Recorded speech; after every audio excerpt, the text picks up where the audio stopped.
Okay, so look, people talk about travel, about seeing the world, but some places, they're more than just a pin on a map. They're a feeling, an idea. Canada isn't just a country, it's an experience. From towering mountains, crystal blue lakes that look like they've been photoshopped in real life, to modern skylines that pulse with energy, and historic streets that whisper stories from centuries ago, Canada is home to some of the most breathtaking cities in the world. It's huge, it's diverse, and, honestly, it's kind of intimidating to even think about where to start. So that's what this video is. It's a starting point. It's a mission. Today, I'm taking you on a journey across this massive and beautiful nation to show you the top 5 most beautiful cities in Canada. Places that don't just look good on camera, but feel unforgettable when you stand in them. We're talking about the kind of beauty that grabs you, that makes you put your phone down for a second, just to take it all in. These aren't just postcard pictures, they're living, breathing places with a soul. This is for the explorers, the dreamers, the people who work a 9-to-5 but live for that next adventure. If you love travel, culture, and discovering places that feel like a dream, make sure you hit the like button, subscribe, and let's explore Canada together. Alright, no more talking. Let's do this. Let's go. Chapter 1. Alright, we're starting with something that feels impossible. Banff isn't just beautiful, it feels unreal. It's one of those places you see in a calendar or on a screensaver and you think, no way that's a real place. But it is. I'm standing here breathing this air. It's a town, streets and shops, tucked inside Banff National Park, completely surrounded by nature. You wake up, look out your window, boom, a snow-capped peak is staring back at you. You walk down Main Street for coffee, mountains behind you. Every street looks cinematic, rustic chalet architecture. The town is the gateway, base camp for the real magic. You're minutes away from legends. Lake Louise, Moraine Lake. You've seen the pictures. That impossible Gatorade blue water. Seeing it with your own eyes, different. The color hums with energy. It's glacial water, filled with rock flour reflecting the light. Standing on Moraine Lake shore with the 10 peaks towering. It's humbling. It really is. It's about silence, a profound kind of quiet you don't get in the city. It's about the smell of pine in the air, so crisp and clean. It's about feeling incredibly small next to the sheer scale and age of these mountains. You feel like a tiny, insignificant blip in the grand timeline of the planet. And that feeling is, weirdly, one of the most beautiful things about it. In our day-to-day lives, we're always trying to be bigger, louder, more important. Here, the beauty is in surrendering to that, in just being a spectator to this incredible natural drama. You can hike for hours and not see another soul. Just you, and the sound of the wind through the trees, and maybe a distant eagle cry. It's not an adrenaline-pumping beauty, not all the time. It's a quiet, contemplative beauty. It's the kind of place that forces you to slow down, to breathe deeper. You find yourself just staring at the way the light hits a glacier. You're not thinking about your email inbox or your to-do list, you're just present. The wildlife here is part of the set. You'll be driving and, whoops, there's a family of elk just chilling on the side of the road, completely unfazed. You might see a bear from a safe distance, a powerful, majestic creature just going about its day. It reminds you that this is their home. We're just visitors, lucky enough to get a temporary pass to witness it all. The experience changes with the seasons too. In the summer, it's all about the hiking, the canoeing on those turquoise lakes. The days are long, and the air is warm. But, in the winter, it becomes a completely different world. Everything is draped in this thick blanket of pure white snow. The mountains look even more imposing, the silence even more profound. The town glows with warm, cozy lights. It's the contrast that gets me.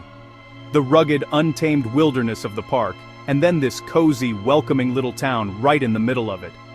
You can spend the day doing a grueling hike up a mountain, feeling completely off the grid, and then come back down and have a world-class meal in a warm restaurant. It's the best of both worlds, but at its core, Banff's beauty is simple. It's water, rock, sky. It's the fundamental building blocks of our planet, arranged in the most perfect composition imaginable.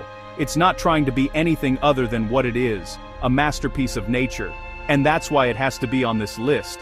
It's the raw, unfiltered beauty of the Canadian Rockies. So, if your idea of beauty is grand, epic, and makes you feel connected to something bigger than yourself, Banff is your place. It's not just a city, it's an immersion. It's a reminder that the most beautiful things in the world aren't made by human hands. They were here long before us, and they'll be here long after. It's a place that stays with you. Chapter 2. Okay, from the wild, untamed beauty of the mountains, we are jumping across the country to something completely different. This is a different kind of beauty altogether. This is man-made, curated, steeped in history. If you want to feel like you've traveled to Europe without the jet lag, this is it. Welcome to Quebec City. This place is, in a word, enchanting. Walking through the streets of Old Quebec, the only walled city north of Mexico, is like stepping into a time machine. The air feels different here. It's heavy with history, with stories. The cobblestone streets, the centuries-old stone buildings, the fortifications, you can almost hear the echoes of the past. It's not a replica. It's not a theme park. This is the real deal. It's a living, breathing UNESCO World Heritage Site, and towering over it all like a fairy tale castle is the Chateau Frontenac. It's one of the most iconic hotels in the world, and it completely dominates the skyline. It's not just a building, it's a landmark, a symbol of the city. Seeing it for the first time, especially at night when it's all lit up, it's a genuinely magical moment. The beauty of Quebec City is in the details. It's in the flower boxes overflowing with colorful blooms on every windowsill in the summer. It's in the wrought iron signs hanging above the doorways of little shops and bistros. It's in the street artists painting on the Place d'Armes with the chateau as their backdrop. It's a city that invites you to wander, to get lost in its maze of narrow, winding streets. Every corner you turn reveals something new, a hidden courtyard, a charming little square, a staircase leading down to an even older part of town. The Petit Champlain district is probably the most famous part. It's one of the oldest commercial streets in North America. Strolling down this street, with its boutique shops, art galleries, and cafes, feels like you're the main character in a romantic movie. And the seasons here transform the city completely. In the summer, it's alive with energy. The sidewalk cafes are packed. People are strolling along the Dufferin Terrace overlooking the St. Lawrence River, and there's a buzz in the air. You can just sit by the river and watch the ships go by, feeling the cool breeze. But winter is when Quebec City truly becomes something else, when a fresh blanket of snow covers the cobblestones and rooftops, and the warm, yellow lights from the shop windows glow against the white. It is pure magic. The German Christmas market, the outdoor skating rinks, the smell of wood smoke in the air. It's cold, yes, but it's a cozy, romantic kind of cold. The city embraces winter in a way I've never seen anywhere else. The culture here is so rich. You hear French being spoken everywhere. It's not just a tourist thing, it's the heart and soul of the city. The food is incredible. Poutine, tourtière, maple, everything. It's hearty, comforting food that feels like it's been perfected over generations. It's a celebration of its French heritage, but with a uniquely Canadian twist. This city's beauty is about charm. It's not epic and grand like Banff. It's intimate and personal. It's a feeling of being transported. You can spend a whole day just walking, with no destination in mind, and feel completely fulfilled. You're not just seeing a city, you're experiencing a different culture, a different pace of life. It's romantic, it's historic, and it's full of a quiet, elegant culture. It's a city that was built to be beautiful, and it has been lovingly preserved for centuries. It's a testament to the idea that cities can be works of art in themselves. It's not about rushing from one landmark to another, it's about soaking in the atmosphere. So while Banff's beauty comes from nature's power, Quebec City's beauty comes from human history, culture, and a commitment to preserving charm. It's a storybook city. It proves that beauty doesn't always have to be a mountain or an ocean. Sometimes it's a cobblestone street, a warm croissant, and the sound of a language that has been spoken there for 400 years. It's a feeling of nostalgia for a time you've never known. All right, we've done nature, we've done history. Now we're diving into the now, the present, the future. This is modern Canada's beating heart. This is Toronto. And I know what some of you are thinking. A big concrete city? Beautiful? Yes, absolutely. But it's a different kind of beauty. It's the beauty of energy, of diversity, of a million different stories happening all at once. Toronto's beauty isn't something you see from a single viewpoint. It's something you feel in the streets. You get off the subway and you're immediately immersed in it. The sounds, the smells, the sheer variety of people walking past you. This is one of the most multicultural cities on the entire planet, and that diversity is its greatest aesthetic. It's not a melting pot. It's a mosaic. Each neighborhood has its own distinct character, its own flavor. You can walk from Kensington Market with its chaotic bohemian vibe, its graffiti-covered walls, and its eclectic mix of vintage shops and food stalls, and a few blocks later you're in the sleek, polished financial district surrounded by gleaming glass skyscrapers that seem to scrape the sky. The contrast is jarring, but that's the point. The city is a collage of different worlds all crammed together on the shore of Lake Ontario, and let's talk about that skyline. It's iconic. The CN Tower, piercing the clouds, is the city's anchor. Seeing it from different parts of the city is like a game. You'll be walking down a residential street and suddenly, there it is, perfectly framed between two houses at night when the whole skyline is lit up and reflecting on the dark water of Lake Ontario. It's breathtaking. It's a testament to human ambition and design. But Toronto's beauty isn't just about the concrete and steel. The city is woven into nature in surprising ways. The waterfront is a huge part of its identity. You can be in the heart of downtown and within minutes, you're on a ferry heading to the Toronto Islands, and from there, you get the single best view of the skyline. It's a peaceful oasis, with beaches and parks, just a stone's throw from the urban chaos. The city is also filled with these incredible ravines, a network of green valleys that cut through the urban grid. You can be walking through a neighborhood and suddenly dip down into a forested trail that makes you feel like you're miles away from any city. It's this constant interplay between the built environment and the natural world that makes Toronto so unique. High Park, with its cherry blossoms in the spring, is another example of this beautiful integration. The energy here is what I keep coming back to. It's a city that's always moving, always changing, always creating. The street art scene is incredible. Walk down Graffiti Alley and you're hit with this explosion of color and creativity. It's a free, open-air art gallery that's constantly evolving. It's the city expressing itself, on its own walls. The food scene is a direct reflection of its multicultural beauty. You can travel the world in a single day, just by eating. You can have authentic dim sum in Chinatown, then grab a perfect espresso in Little Italy, have an amazing curry on Gerrard Street East, and finish with a Polish donut in Roncesvalles. The city's beauty is on the plate, in the flavors that have traveled from all corners of the globe to be here. It's a city of neighborhoods. Queen Street West with its trendy boutiques and art galleries, the Distillery District with its Victorian industrial architecture, now home to theaters, restaurants, and artisan shops. Each area tells a different story, has a different aesthetic. Exploring Toronto is like flipping through the pages of a magazine, with each page showing a completely different style. So, is Toronto beautiful in the same way as a mountain range? No, it's a different language of beauty. It's the beauty of human connection, of ambition, of a city that is constantly reinventing itself.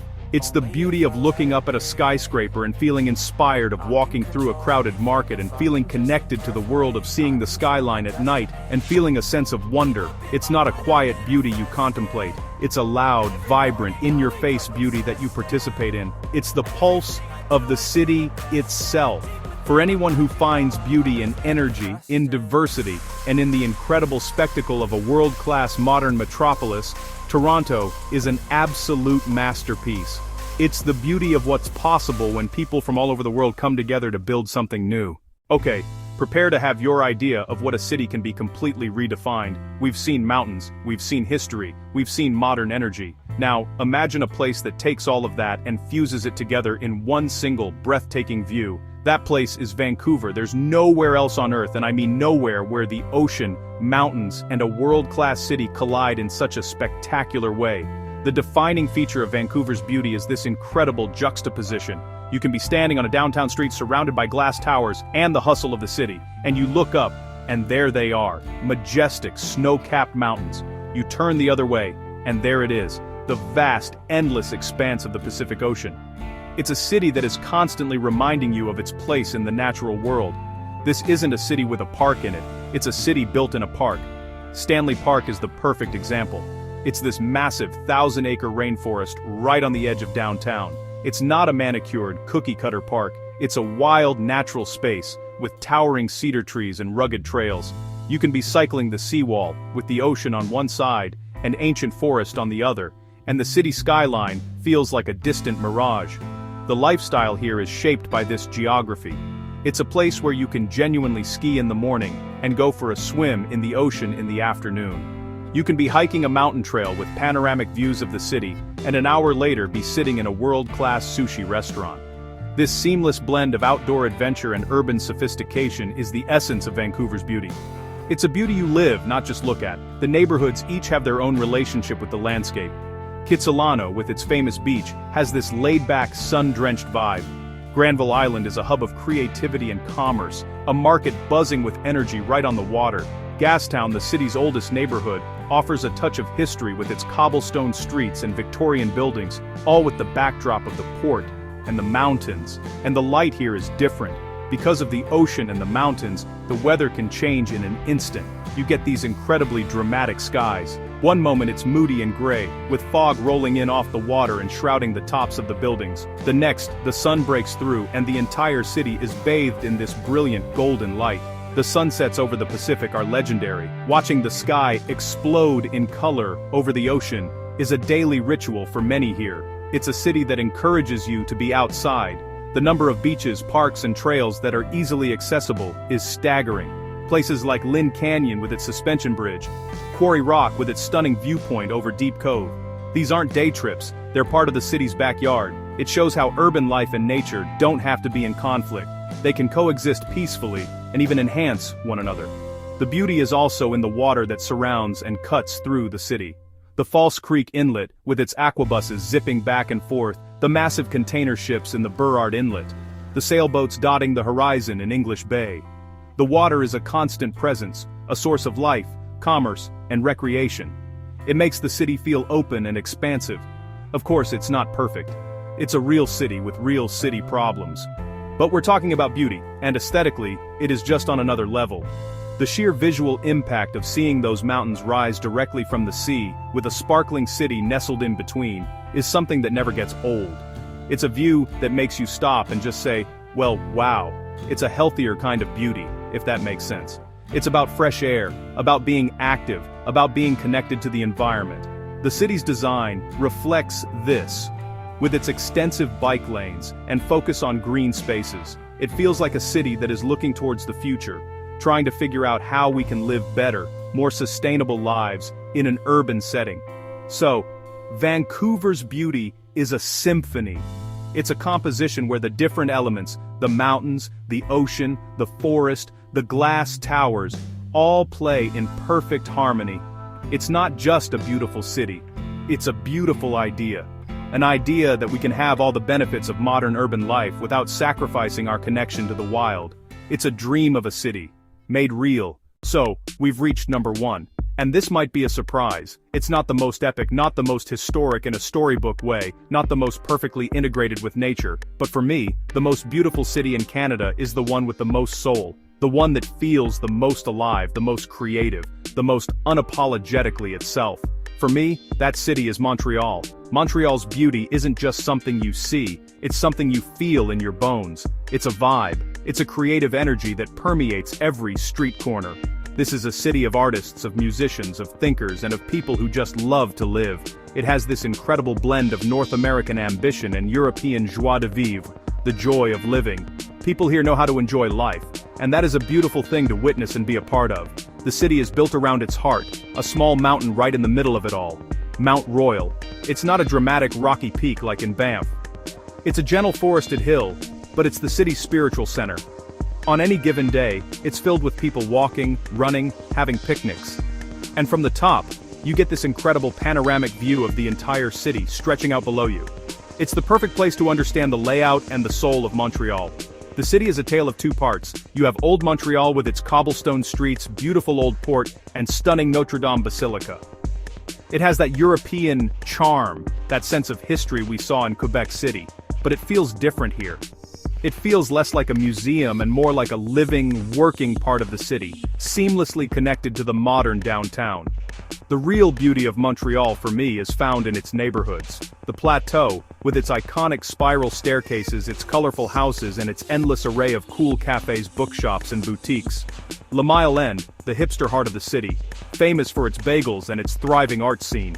It's a city that is best explored on foot or by bike, just wandering from one vibrant neighborhood to the next. And the festivals. Montreal is a city that loves to celebrate. Like In the summer it feels like there's a different major festival every single week. The Jazz Festival, the Just for Laughs Comedy Festival, Osheaga for music. The streets are closed to traffic and filled with people, with art installations, with music. The city literally becomes a stage. This collective joy, this public celebration of culture, is an incredibly beautiful part of its identity. Creativity is everywhere.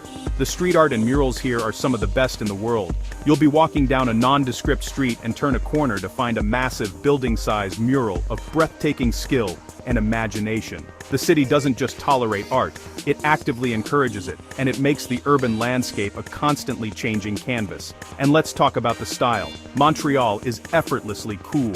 It has a sense of fashion, of design, of aesthetics that is all its own. It's not trying to be New York or Paris, it's just Montreal. There's a confidence here, an expressive quality that is magnetic.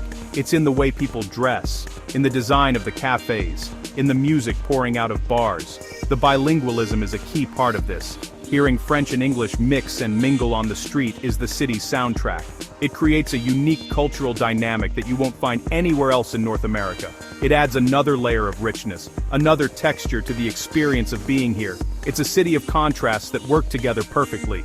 The old and the new, the French and the English, the gritty artistic neighborhoods and the polished downtown core, the cold snowy winters that force people into cozy bars and cafes, and the vibrant explosive summers where everyone lives their lives outdoors. It's this dynamic tension that makes it so compelling.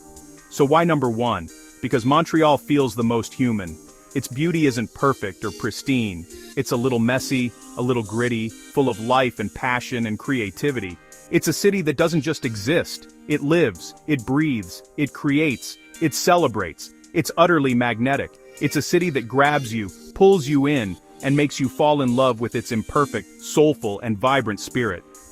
That, to me, is the highest form of beauty. So, there you have it. 5 cities, 5 completely different kinds of beautiful. Canada is more than a country, it's a collection of worlds. From the raw natural power of the mountains in Banff, to the living history of Quebec City, from the electric, modern pulse of Toronto, to the ocean and mountain masterpiece of Vancouver and the soulful, creative heart of Montreal. Every place tells a different story, and every story is beautiful in its own way. This list isn't the final word, it's just the start of a conversation. Now, I want to hear from you. Which city do you think is the most beautiful? Did I miss your favorite? Is there a place you think I absolutely have to see next? Let me know in the comments. I read all of them. And if you enjoyed this journey, if it made you want to pack a bag and go, don't forget to like, subscribe, and share this video with someone who dreams of visiting Canada. It's the work, the grind, that makes these trips possible. And hitting that subscribe button is the fuel that keeps this whole thing going. The world is huge, and there is so much to see, so much to do, so much to experience. Don't wait.